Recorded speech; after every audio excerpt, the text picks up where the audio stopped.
ನನಗೆ ಮಗನಾಗಿ ಹುಟ್ಟಿ ಒಬ್ಬ ಮಗನಿಗೆ ತಂದೆ ಆಗಿರೋ ಈ ನಾಯಿ ಕೈಲಾಗದೆ ಇರೋರ್ ಕೈಲಿ ಆಯುಧ ಕೊಟ್ಟು ತಪ್ಪಿಸ್ಕೊಂಡ್ರು ಅಂತ ಕೈ ಕಟ್ಕೊಂಡು ಬಂದು ನಿಂತ್ಯಾನಲ್ಲ, ನಾಚಿಕೆ ಆಗಲ್ಲ? ಛೀ! ಮಾವಯ್ಯ ಯಾಕೆ ಹೀಗಾಡ್ತಾರೆ? ಅವನ ಕೊಂದ್ಬಿಟ್ಟು ನನ್ ಗಂಡ ಜೈಲಿಗೆ ಹೋಗ್ಬೇಕಾ? ಈ ವಯಸ್ಸಲ್ಲಿ ಸೀಟ್ ತಿರ್ಸ್ಕೊಳ್ಳೋ ಬುದ್ಧಿ ಇವ್ರಿಗೆ ಯಾಕೋ? ಮುಚ್ಚೆ ಬಾಯಿ. ನನ್ ಗಂಡನ ಎದೆಯಲ್ಲಿ ಎಂಥ ಬೆಂಕಿ ಉರಿತಾ ಇದೆ ಅಂತ ನಿನ್ಗೇನೆ ಗೊತ್ತು. ಕಾಲ್ ಕೆಳಗ್ ಬಿದ್ದಿದ್ದವ್ರನ್ನೆಲ್ಲ ಜನ ತಲೆ ಮೇಲೆ ಇಟ್ಕೊಂಡು ಮೆರೆಯುವಾಗ ಕಣ್ಣೆಲ್ದಿರೋ ನನ್ ಗಂಡ ಎಷ್ಟ್ ಕಣ್ಣೀರ್ ಸುರಿಸಿದಾರೆ ಅಂತ ನನಗ್ ಗೊತ್ತು. ಹಾಗಂತ ಉರಿಯೋ ಬೆಂಕಿಗೆ ನೀರ್ ಹಾಕೋದ್ ಬಿಟ್ಟು ಆರೋ ಬೆಂಕಿಗೆ ತುಪ್ಪ ಹಾಕಿ ಮನೆ ಬೇಯಿಸ್ಕೋಬೇಕಾ? ಹಾಗಲ್ಲ ರೀ. ಮಾತಾಡಿದ್ರೆ ಕೊಂದು ಬಿಡ್ತೀನಿ. ಹೋಗಿ ಅವಳಿಗೆ ಹೋಗೆ.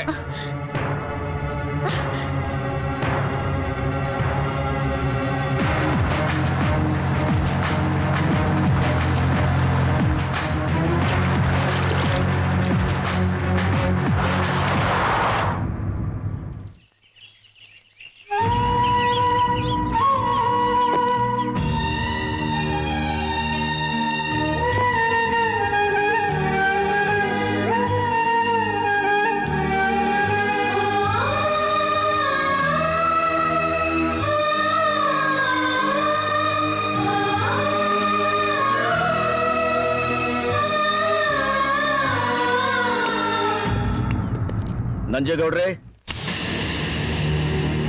ನಮ್ಮ ತಂದೆ ಅಣ್ಣ ಆಗಿದ್ರಿಂದ ನಾನು ನಿಮ್ಮನ್ನ ದೊಡ್ಡಪ್ಪ ಅಂತ ಕರಿಬೇಕಾಗಿತ್ತು. ಅದೇ ನಮ್ಮ ಸಂಸ್ಕೃತಿ.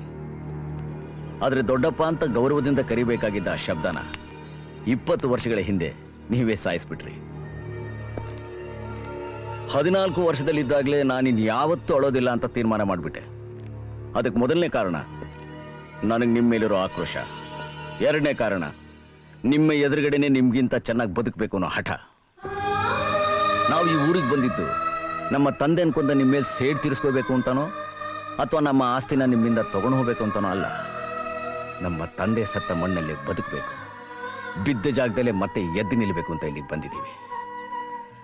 ಇದಕ್ಕೆ ನೀವೇನಾದರೂ ಅಡ್ಡಿ ಮಾಡಿದ್ರೆ ನಮ್ಮ ತಂದೆ ಸತ್ತಾಗ ಬೆಂಕಿ ಇಡೋಕೆ ನಾವು 5 ಜನ ಇದ್ವಿ. ನೀವು ಸತ್ರೆ ಬೆಂಕಿ ಇಡೋಕೆ ಇರೋನೊಬ್ನು ಇರೋದಿಲ್ಲ. ಹುಷಾರ್. ನಾವೇನು ಮಾಡಿದೀವಿ ಅಂತ ಈಗ ಇಲ್ಲಿಗೆ ಬಂದು ಹರ್ಕೋತಿದ್ಯೋ? ಹಂದಿ ತಿಂದಿದ್ದು ಹೇಳೋದಕ್ಕೆ ಕಣ್ಣು ಬೇಕಾಗಿಲ್ವೋ? ವಾಸನೆ ಸಾಕು. ನೀನೇ ನಮ್ಮನ್ನ ಕೊಲೆ ಮಾಡಿಸೋದಕ್ಕೆ ಕಳ್ಸಿದ್ಯಾ ಅಂತ ನಮಗ್ ಚೆನ್ನಾಗಿ ಗೊತ್ತು. ನಮ್ಮ 5 ಜನದ ಮೈಯಲ್ಲಿ ಒಂದು ತೊಟ್ಟು ರಕ್ತ ನೆಲದ ಮೇಲೆ ಬಿದ್ರು ಈ ನೆಲ ಸುಡ್ಗಾಡಾಗೋಗುತ್ತೆ. ಹುಷಾರ್.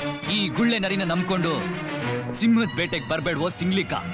ಚಿಂದಿ ಚಿಂದಿ ಆಗೋಗ್ತ್ಯಾ? ಮನೆ ಮುರ್ಕ, ನಿನ್ ಮನೆ ಹಾಳು ಬುದ್ಧಿನ ನಾವು ಮಕ್ಕಳಿದ್ದಾಗ ತೋರಿಸ್ದಾಗೆ ಈಗ್ಲೂ ತೋರ್ಸೋಕ್ ಬಂದೆ.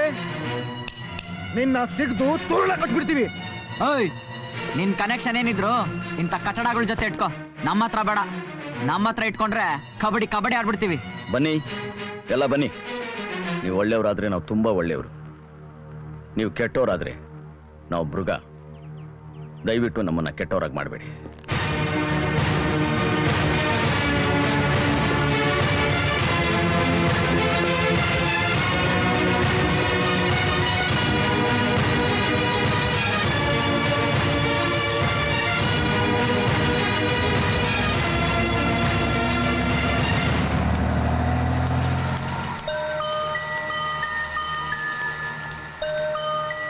ಭದ್ರನ್ ಮಗ, ಸರಿಯಾಗಿ ಮಾತು ಬರಲ್ಲ.